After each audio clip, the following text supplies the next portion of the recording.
Sally here again.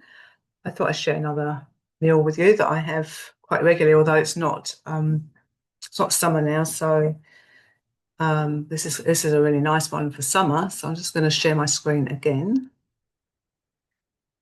and it shows my flatbread. So here's my flatbread, which is made up of mainly tapioca, coconut flour, a little bit of psyllium husk, which makes it really light, um, and buckwheat flour you can put in there. You can put chickpea flour in there, and any other type of non-grain flours that you can get your hands on.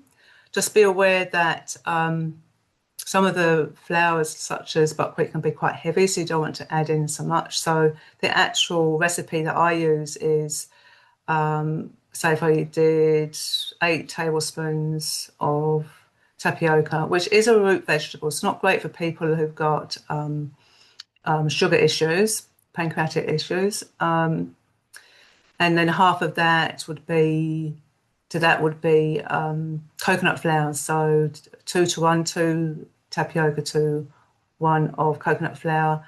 Psyllium husk to that I wouldn't put. I'd put half a tablespoon of psyllium husk in there.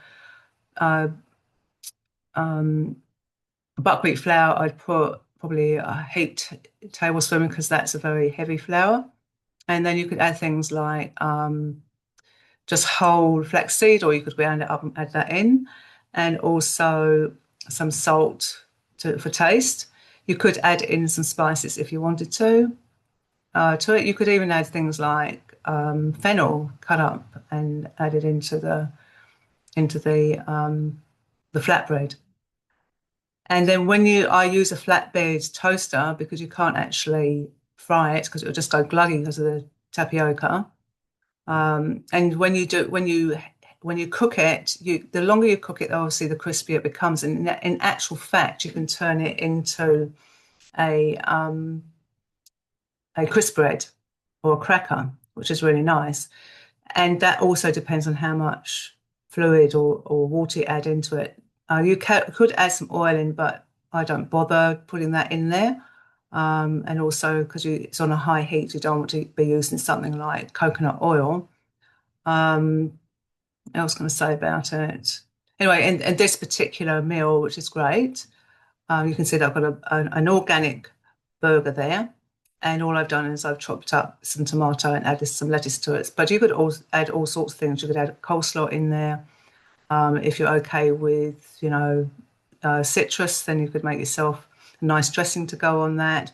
Just be aware that balsamic and vinegars, if you've got candida or mold, will feed those.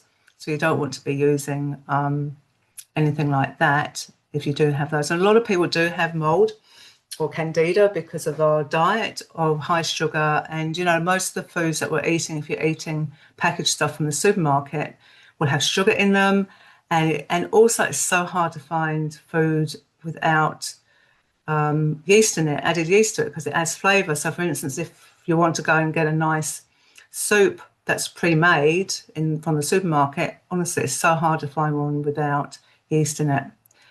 You can find them without sugar, but without the yeast, that's makes it even harder. So we really do need to go back to basics, eating, very simple food really that we're meant to eat in nature or from nature, and cook it ourselves. And I know that obviously, the society that we live in, it's quite hard to do. So there you go. There's a very simple way of making a meal for lunch, and it's something that you can wrap up and take away with you. You can, if you make the flatbread softer, don't cook it so long, and don't have it as a thin batter, but have it as a thicker batter, then you can roll it up as a proper wrap and put cling film around it and take it away with you for lunch. So great, great versatile lunch or meal for people.